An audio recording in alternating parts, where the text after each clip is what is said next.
Dios es bueno y todo el tiempo Dios es bueno. Y yo creo que el Señor tiene una buena palabra para hoy, así es que le voy a pedir que me acompañe antes de cualquier cosa. En 2 de Pedro, capítulo 3, vamos a leer, es la carta de Pedro, 2 de Pedro, capítulo 3, y vamos a leer el versículo 8. 2 de Pedro 3:8. Dice la escritura, lo lee conmigo, léalo junto conmigo. ¿Qué dice?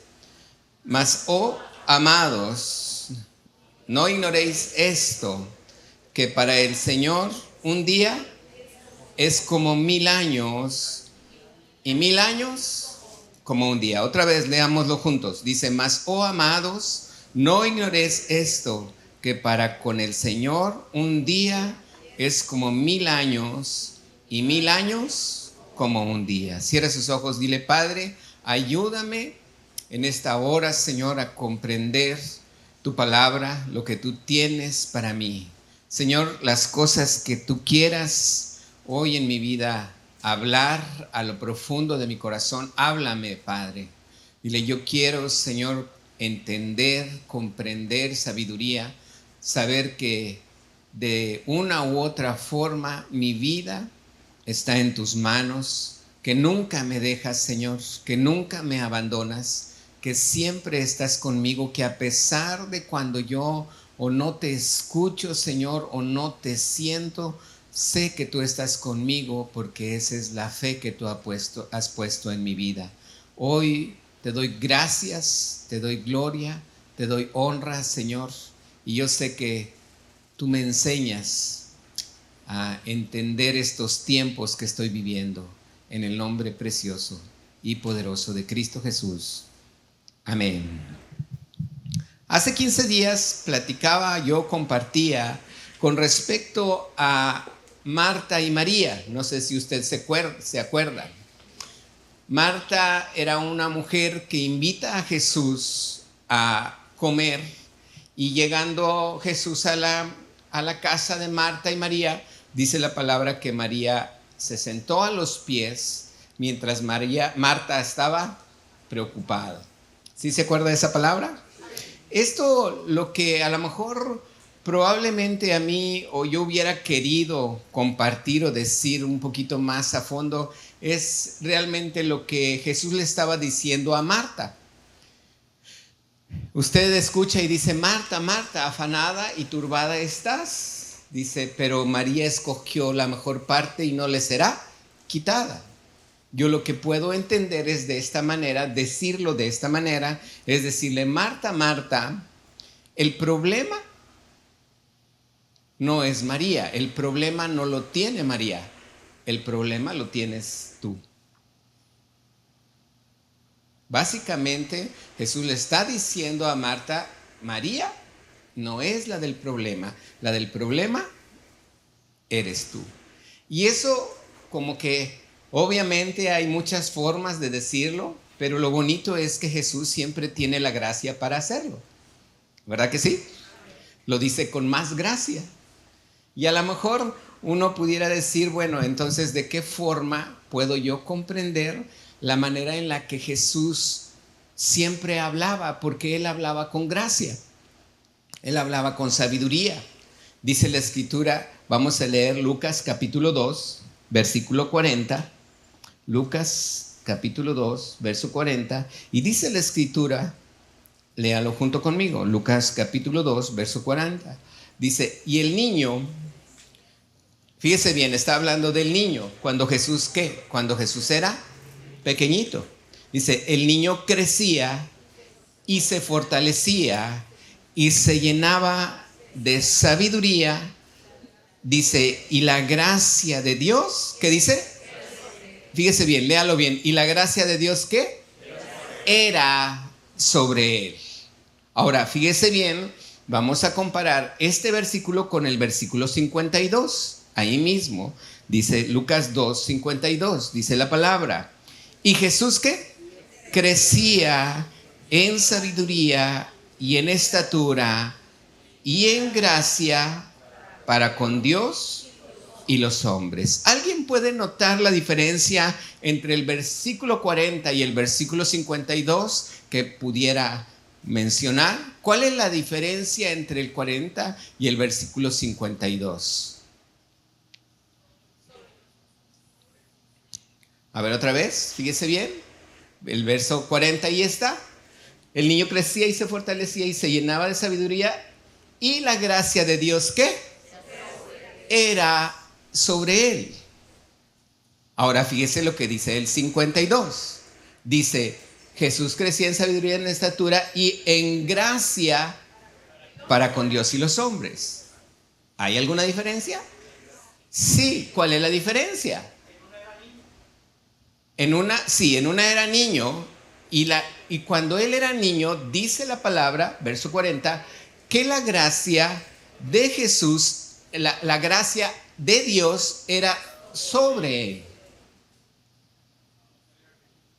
Sí, o sea, no era una gracia del niño, era una gracia que venía de Dios sobre mi vida, sobre la vida del niño.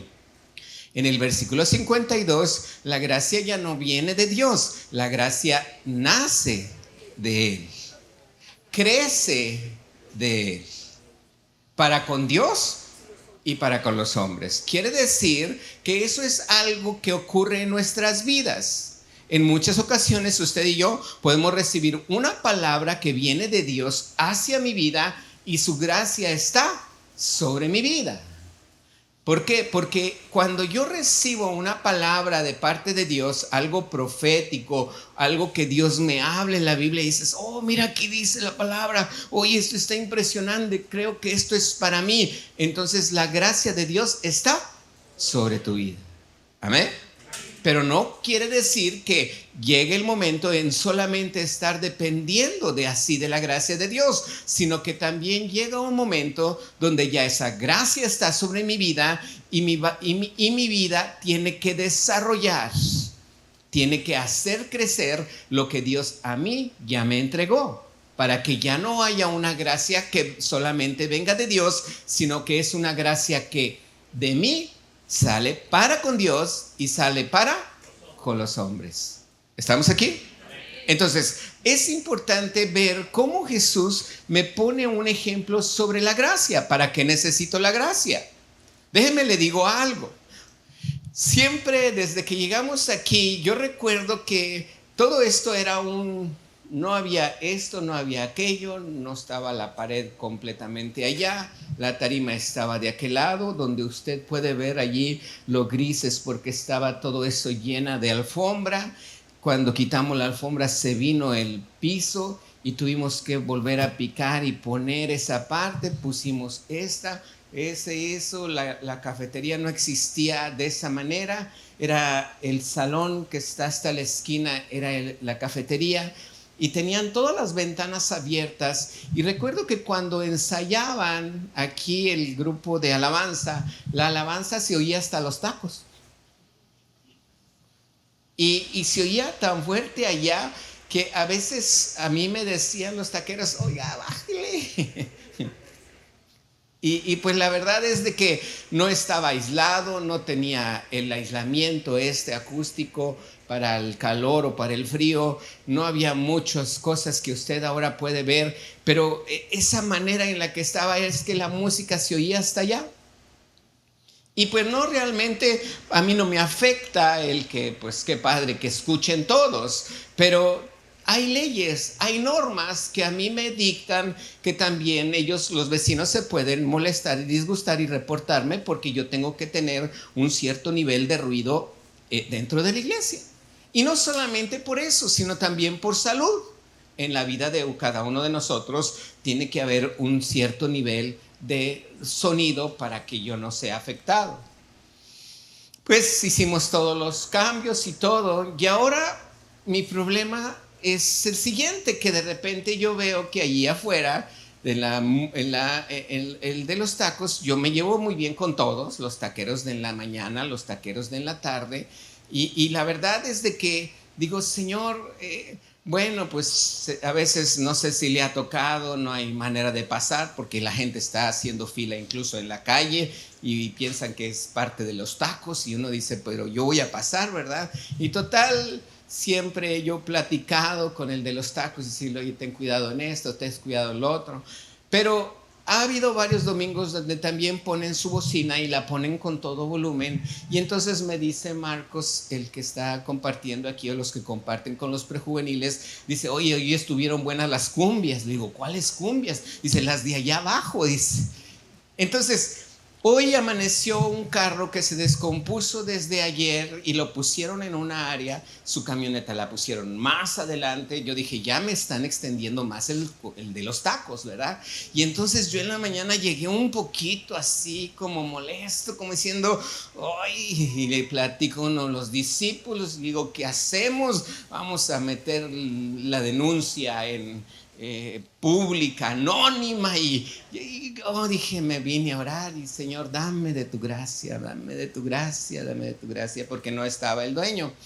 Total, ya salgo, veo al dueño, veo a su hijo y dije, ahorita le digo, y no dije nada y me fui hasta Soriana y me fui a orar más tiempo por allá.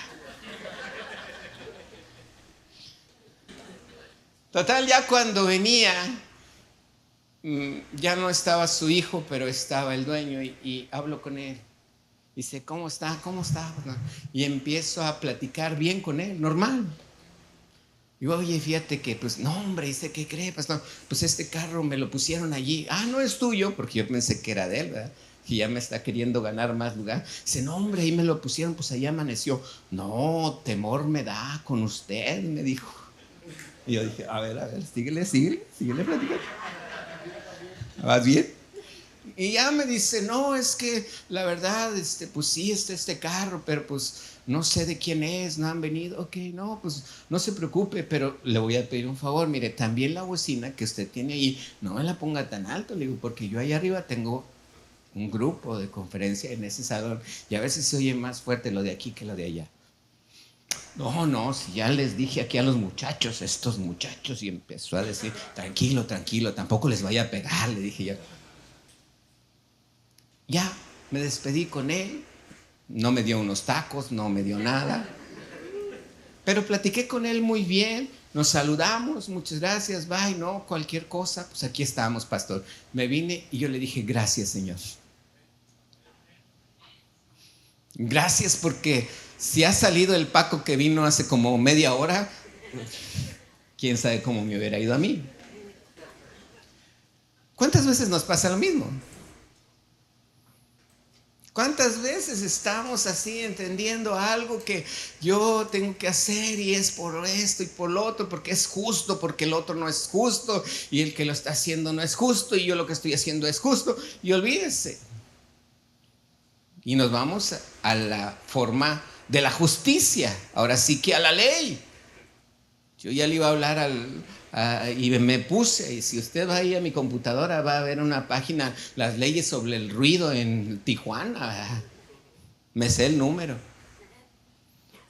Pero el punto es para mí, ¿cuántas veces hemos pasado por situaciones donde Dios me dice, mi gracia es la que necesitas? ¿Sabe usted que la gracia de Dios es la que me hace saber cómo tratar la deslealtad? ¿Sabe usted que la gracia de Dios es la que a mí me enseña cómo tratar con la traición? ¿Cuántas veces ha habido en nuestra vida alguien que ha sido desleal contra mí o así me ha traicionado o me ha herido o me ha lastimado? Y muchas veces lo que menos queremos hacer es ver a esa persona, porque lo que menos quiero hacer es que esa persona me vuelva a herir, me vuelva a lastimar, vuelva a ser desleal. Pero Dios me dice, bástate mi gracia. Y entonces, ¿qué necesito? Gracia. Dios me dice, ya te la entregué. Sí, Señor, pero quiero más. Me dice el Señor, no, yo ya te la di. ¿Qué tienes que hacer tú? Desarrollarla. Tú tienes que crecer en gracia para conmigo y para con los hombres, dice. Eso fue lo que Jesús hizo. De niño Dios le entregaba gracia. de niño Dios le dio. La gracia era sobre él. La gracia de Dios era sobre el niño. Pero cuando él crecía en estatura, en sabiduría y con gracia para con Dios y los hombres. Él aprendió a desarrollar y a hacer desenvuelta esa gracia para con Dios y con los hombres. Y aquí yo quiero que vea una de las cosas que viene en la historia que hace poco veíamos, cómo es que Dios todas las cosas del Antiguo Testamento me las pone como un ejemplo. Dice en Primera de Reyes, capítulo 13, lo vamos a leer si usted me acompaña. Primera de Reyes, capítulo 13, vamos a leer versículo 1. Y esta historia es muy impactante y es muy interesante porque realmente ahorita le voy a platicar con respecto a lo que vamos a hablar. Dice la escritura desde el versículo 1, léalo conmigo. He aquí que un ¿qué? Repita conmigo, varón de Dios. No dice su nombre, pero era un profeta. Dice, un varón de Dios. Vino un varón de Dios por la palabra de Jehová. Vino de Judá a Betel.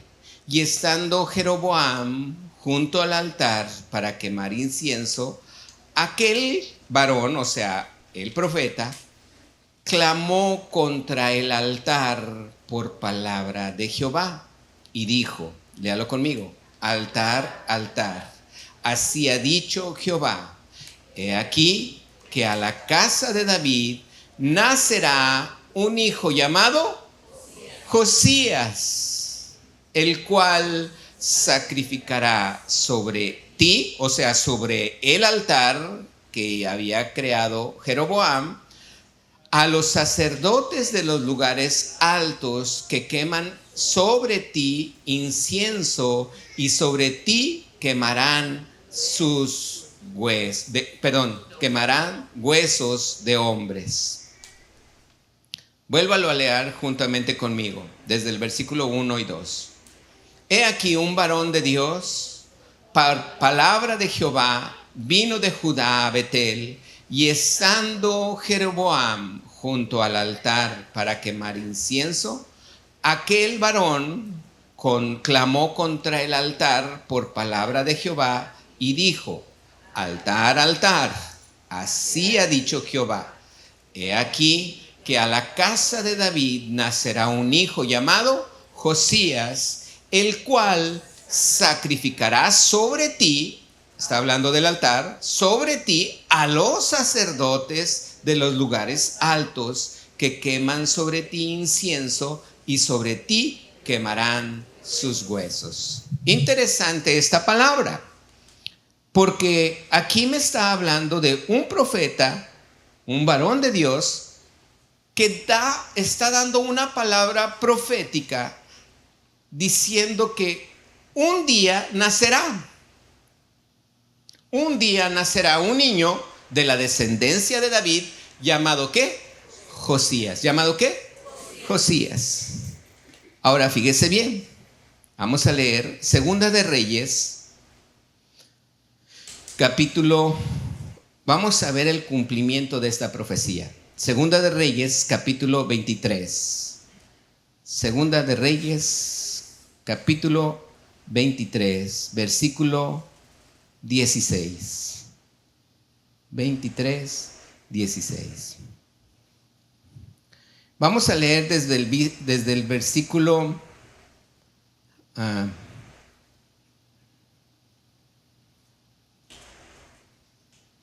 bien, yo puse nada más donde empieza el versículo 16. Vamos a leer del 15. Igualmente el altar que estaba ¿en qué? En Betel, el altar donde Jeroboam había dicho. Y el lugar alto que había hecho, ¿quién? Jeroboam, hijo de Nabat, el que hizo pecar a Israel. Aquel altar y el lugar alto, ¿qué dice? Destruyó, ¿y qué más? Y lo hizo polvo, puso fuego a la imagen de acera. Versículo 16.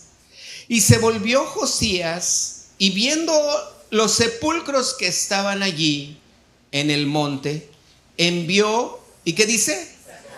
Sacó los huesos de los sepulcros. ¿Y dónde hizo?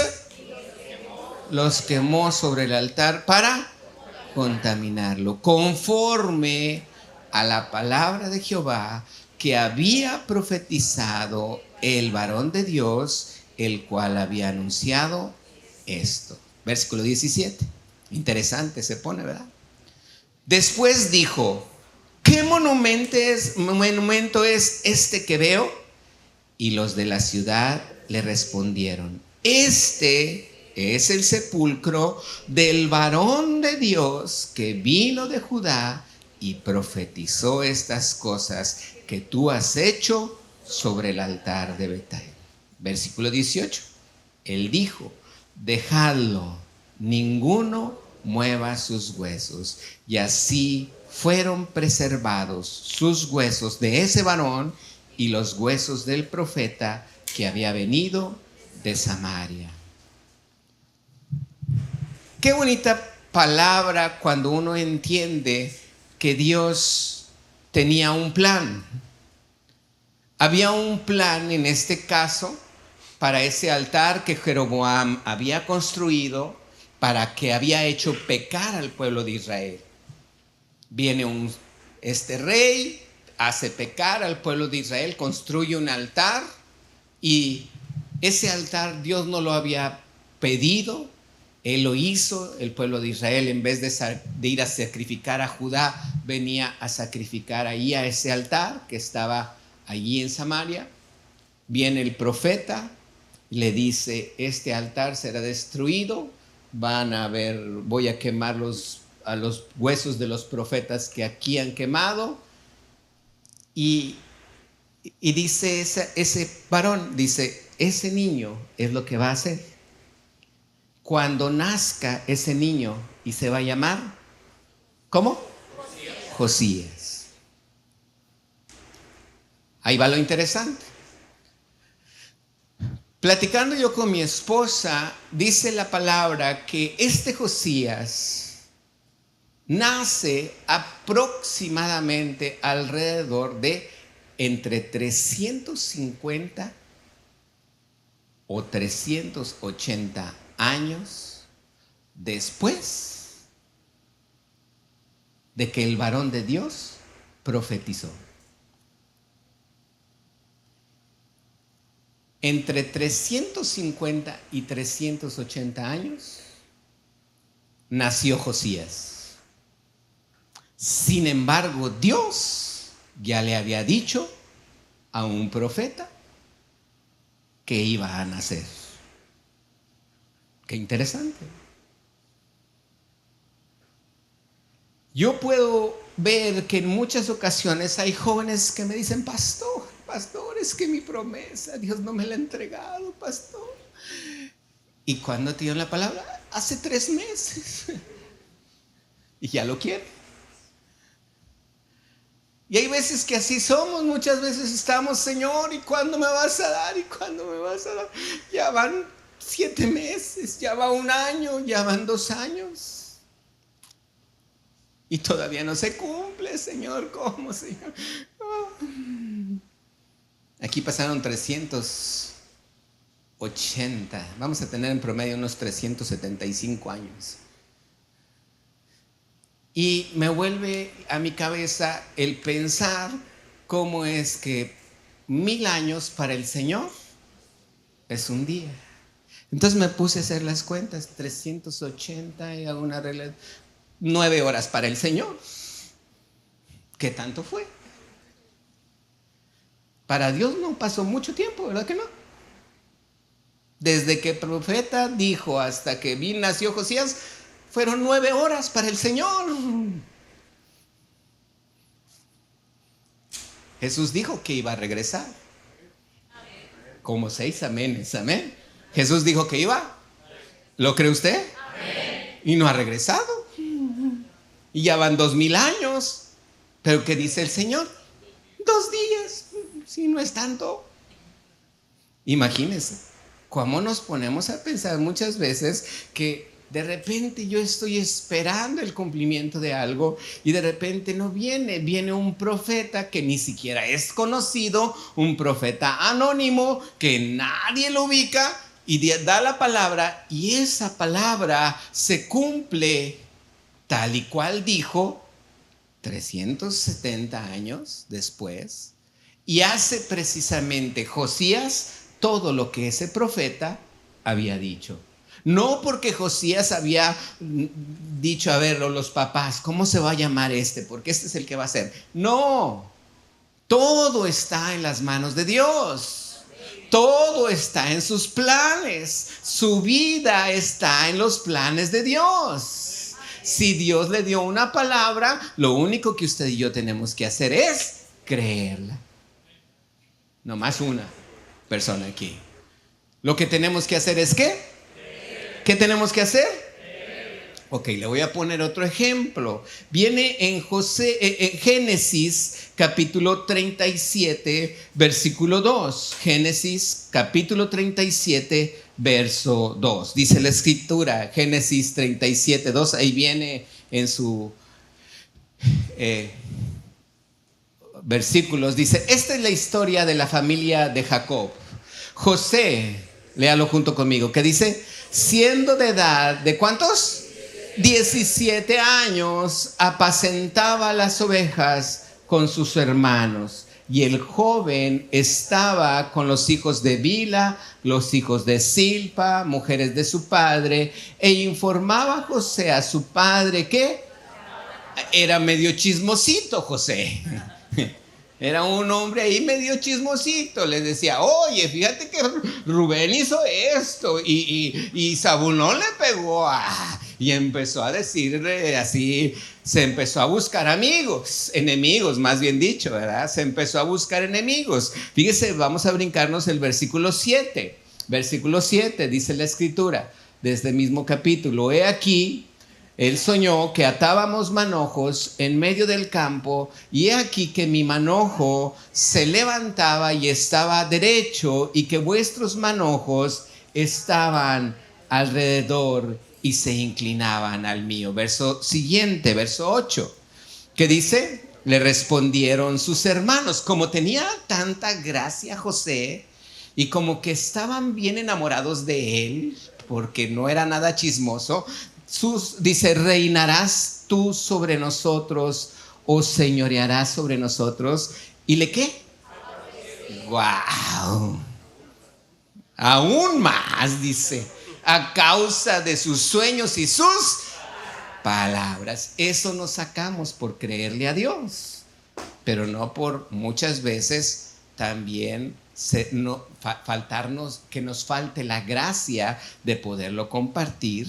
Porque realmente cuando me falta la gracia, esto es lo que me va a suceder. Versículo 9, dice la palabra, soñó aún otro sueño, lo contó a sus hermanos diciendo, he aquí que he soñado otro sueño. Léalo conmigo. ¿Y qué dice? He aquí el sol y la luna y 11 estrellas se inclinaban a mí. Versículo siguiente, verso 10, dice, y lo contó a su padre y a sus hermanos, y su padre, ¿qué dice? También se enojó y le dijo, ¿qué sueño es este que soñaste? ¿Acaso vendremos yo, tu madre y tus hermanos? ¿Qué dice? A postrarnos en tierra ante ti. Verso 11. Y sus hermanos, ¿qué dice? Mas su padre meditaba en esto. Aquí hay cosas que a lo mejor nosotros ya sabemos y comprendemos, pero imagínense, yo creo que José sabía que sus hermanos no lo querían. Yo creo que José sabía que aún su papá se iba a sorprender por este sueño, pero aún así lo platicó. Aún así se los comentó. ¿Cuántos años tenía José? 17 años cuando él sueña estos sueños.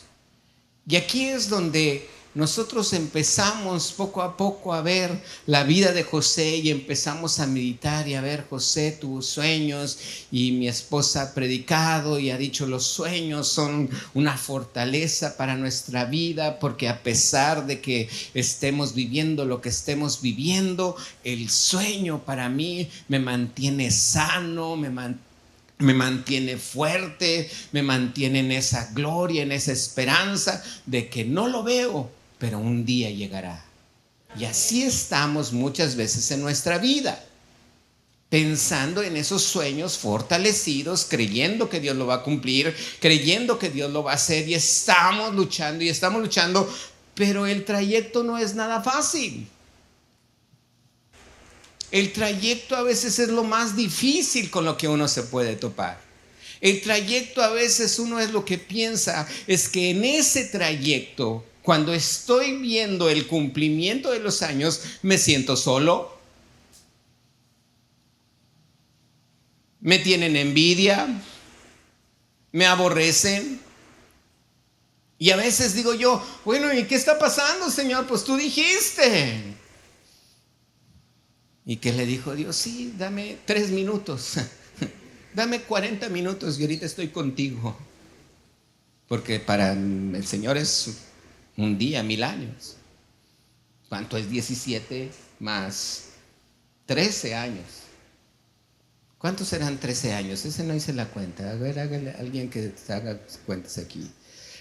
Si 1000 es a 24, 13, ¿a cuánto es? 13 por 24, entre 1000. ¿Cuánto sale?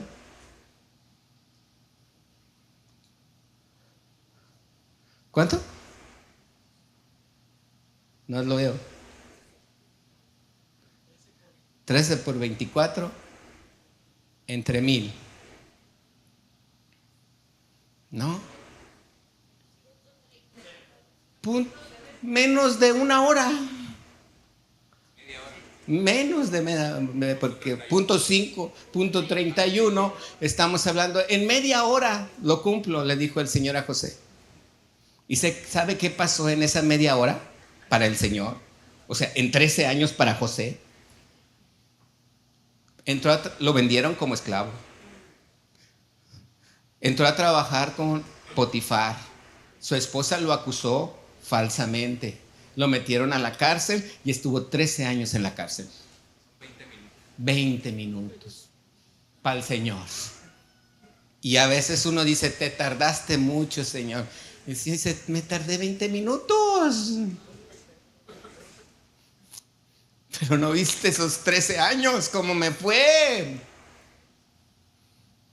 Y mi pregunta es que en muchas ocasiones nosotros no nos damos cuenta que ese tiempo que Dios me está entregando es por gracia lo que Dios me está dando. ¿Por qué? Porque hay cosas que Dios quiere que yo aprenda. ¿Qué aprendió José? ¿Qué tenía que aprender José en la cárcel? ¿Qué tenía que aprender José en ese trabajo que estaba trabajando muy contento para Potifar, pero su esposa quería con él? Él, aunque huía, llegó un momento donde ella lo acusa falsamente porque José dijo, yo no hice nada. Fíjese bien lo que dice ahí mismo Génesis capítulo 41. No lo vamos a leer todo, pero vamos a leer Génesis capítulo 41 y vamos a ver, déjeme le digo, sí, vamos a leer el versículo 46. Dice la escritura, Génesis 41, 46. ¿Lo tiene? Léalo conmigo. Dice, era José de edad de 30 años cuando fue presentado delante de Faraón, rey de Egipto. Y salió José de delante de Faraón y recorrió toda la tierra de Egipto. En aquellos 7 años, agréguele 30 más 7, ¿ya? 37. Eran 7 años de abundancia, la tierra produjo a montones. Él reunió alimento por los 7 años y todavía no se cumplían los sueños. Después de que hubo hambre, o sea, después de las 7 vacas gordas, vinieron 7 vacas flacas, y entonces empezó a haber hambre en toda la tierra, y empezó a escucharse el rumor en toda la tierra, y cerca de allí, que en Egipto había comida. ¿Qué quiere decir? Que José todavía no veía cumplidos sus sueños. Pasaron 37 años y todavía él no veía cumplidos sus sueños. Pasaron, más bien dicho, 13 más 7, 20. Porque José tuvo los sueños cuando él tenía 13 años. 17. ¿Estamos de acuerdo? 17 más 13, él tenía 30. Pero él tuvo los sueños cuando tenía 17. ¿Cuántos años llevaba? 13. Cuando está frente al faraón, pasan 7 años más, 20 años. Pasaron 20 años y José todavía no veía cumplidos sus sueños. Pasaron 21. Yo no sé si a los 22 o 23 fue cuando los hermanos vienen a buscar a Egipto, y después de 22, 23 años, José se da cuenta que son sus hermanos. Y José se da cuenta que dice: aquí están, este es mi sueño, 5 por 2. Yes. Pero no era así, José. Ya no era así, José. Ya no estaba con aquel ego de decir: se van a inclinar a mí. ¿Qué hizo la gracia de Dios?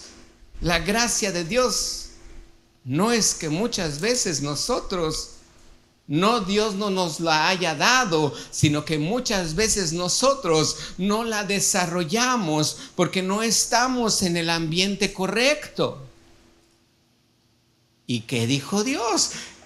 Lo que necesita tantito es estar un ratito humillado, en humildad. ¿En dónde? En una cárcel.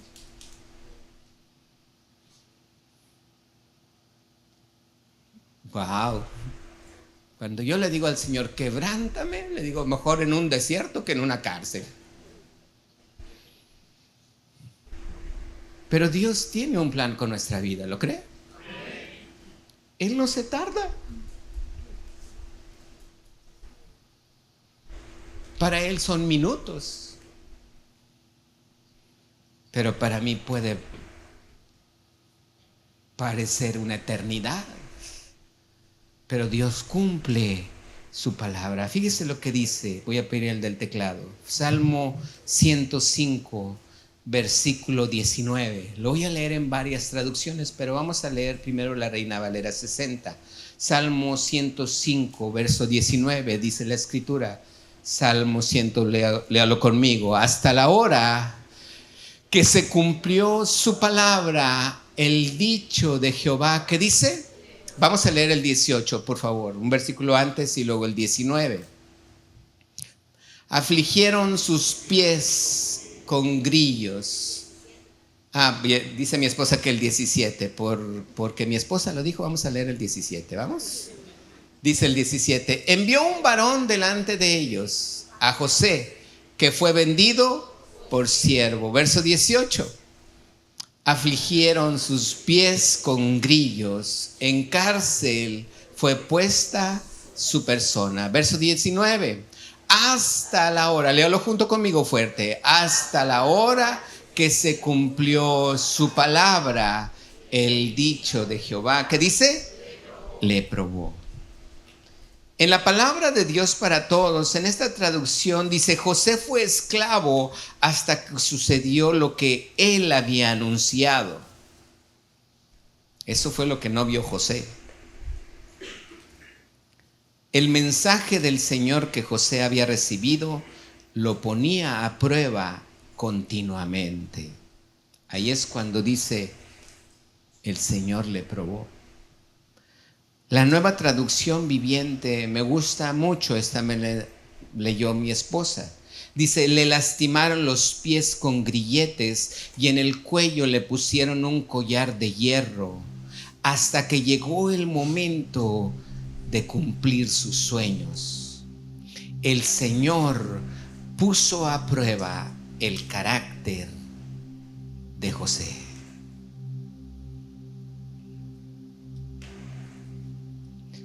En la Biblia Kadosh dice, hasta el tiempo de su palabra, hasta el tiempo que su palabra se cumplió, los decretos del Señor lo purgaron como fuego, dice.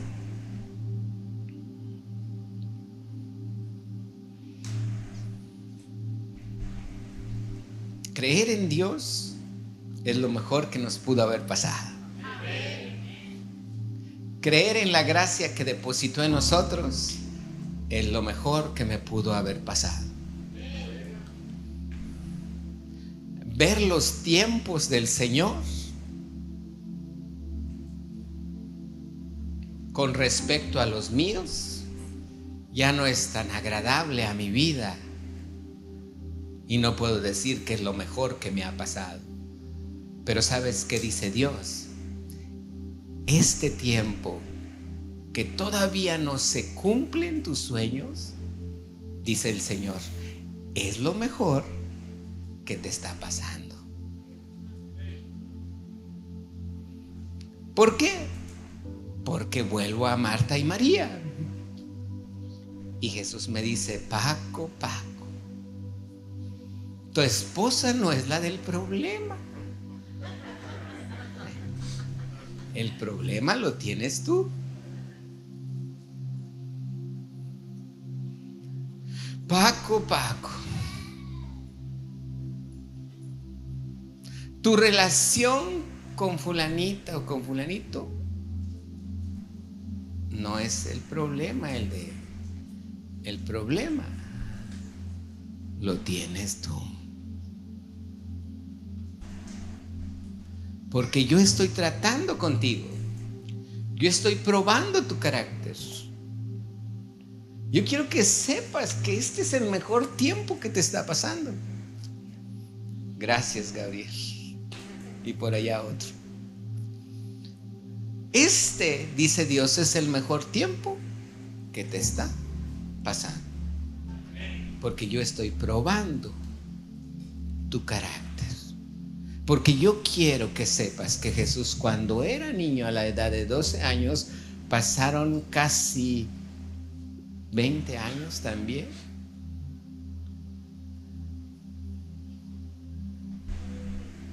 Cuando Jesús sabía, 18 años que empieza el ministerio, 18 años, donde Jesús le dice, Dios lo lleva al desierto. Y ahí trata con él. Yo no sé qué tantas cosas tenía que tratar con él. Porque dice Juan capítulo 7, terminamos con esto. Juan capítulo 7, versículo 2, dice la palabra. Juan 7, 2 al 5. Estaba cerca la fiesta de los judíos, la de los tabernáculos. Versículo 3. Y le dijeron sus hermanos, ¿qué le dijeron? Sal de aquí y vete a Judea, para que también tus discípulos vean las obras que haces. Verso 4. Porque ninguno que procura darse a conocer hace algo en secreto.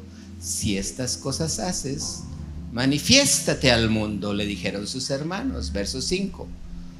Porque ni aún sus hermanos,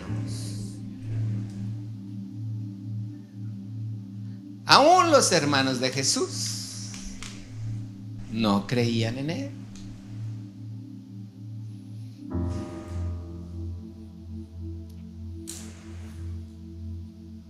Si me tengo que ir otra vez para decirle algo de los tacos, mejor me voy a Soriana un rato y regreso, porque sé que lo que necesito es la gracia de Dios para saber qué decir para saber cómo hacer, para no desesperar mi corazón. ¿Y qué tiene Dios preparado para mí? Más de lo que tú te puedes imaginar.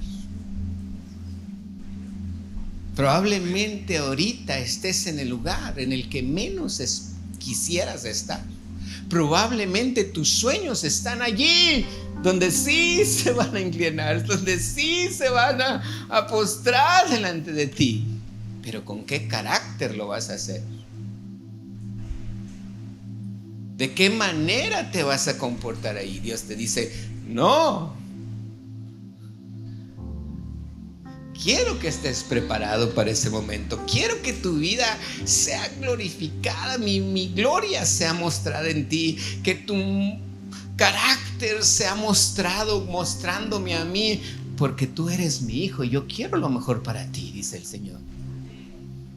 Pero Señor, ¿por qué tengo que ir a la cárcel? ¿Por qué me tienen que acusar injustamente? José lo entendió.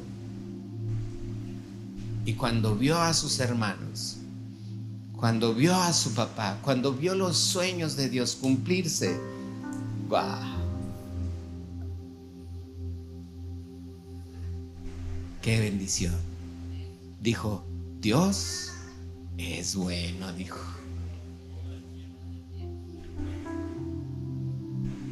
Ya me imagino a José diciendo, Dios es bueno. No importa cuánto tiempo estuve, no importa lo que viví, no importa lo que pasé, Dios es bueno. Él nunca me falla, aunque yo le falle. Él nunca nos falle, aunque nosotros fallamos. Recuerdo que hace tiempo hablaba Marcos Witt en un testimonio y decía que él escuchó un canto, se llama Dios ha sido fiel. No les pedí que lo prepararan, pero si usted lo sabe, búsquelo. Y él dice que cuando él compuso este canto, iba precisamente de Saltillo, Coahuila, a Monterrey. De Saltillo, Coahuila, a Monterrey. Ahí Dios le dio ese canto. Yo no sé lo que él estaba viviendo. Yo no sé a qué iba a Monterrey. Yo no sé cuál era la situación que él se iba a enfrentar, cuáles eran las cosas que él iba a vivir o qué estaba pasando en ese momento por su vida. Pero cuando yo escucho ese canto, digo, verdaderamente, Dios es fiel. Yo quiero que usted sepa que cuando usted vea que de repente las cosas no se dan o no funcionan de la manera en la que usted quisiera, le digo un favor, le digo una experiencia, le voy a platicar una experiencia propia. Esto es lo que a lo mejor a mí el Señor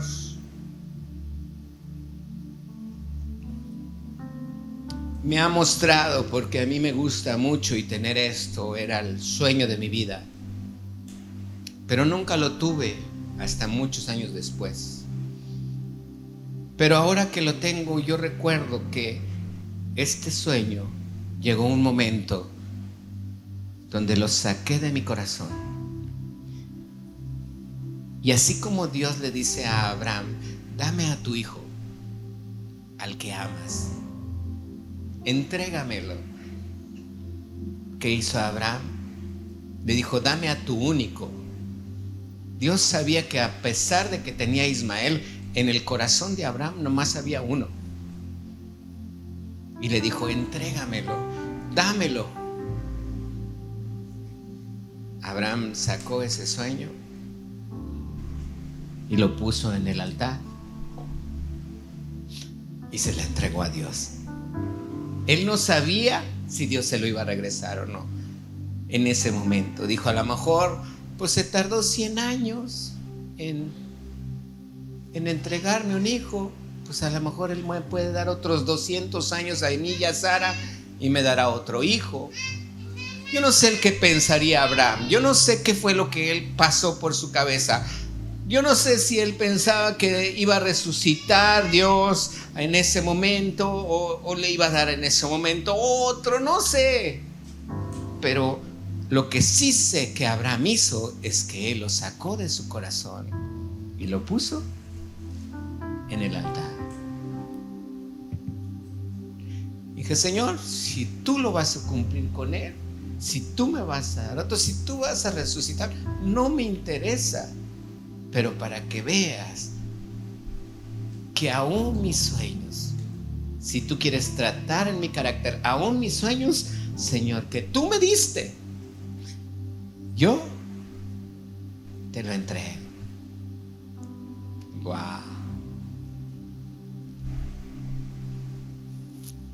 Son las cosas en las que Dios trata con nuestro carácter. Son las cosas en las que Dios prueba con fuego en mi vida, en las que yo puedo decirle, Señor, tú tienes lo mejor para mí, tú ya me diste esa palabra, yo la creo. Aquí están, Señor, yo los pongo en el altar. Testimonios. Jóvenes que no han tenido su promesa. Una joven dijo, Señor, ya tengo tanta edad, ya yo creo que tú no, mira, Señor, me dieron estas palabras, Señor, pero ¿sabes qué, Señor? Ya no, o sea, no es que no crea que no lo puedes hacer, pero tal vez la persona que me dio esa palabra se equivocó. Tal vez ese profeta que me dio la palabra no tenía la razón. Señor, ¿sabes qué? No me interesa ya, Señor. Yo soy feliz contigo. He vivido estos momentos de enamoramiento contigo. Oh, vieras qué tan precioso te ves, Señor. No me interesa ya nadie. Si tú lo tienes para mí, el príncipe azul que ya yo veía morado porque se estaba tardando, ya no me importa, Señor. Y cuando ella lo sacó de su corazón, casi igual que Abraham, le dijo, voltea para allá, ahí está. Y volteó y ahí estaba.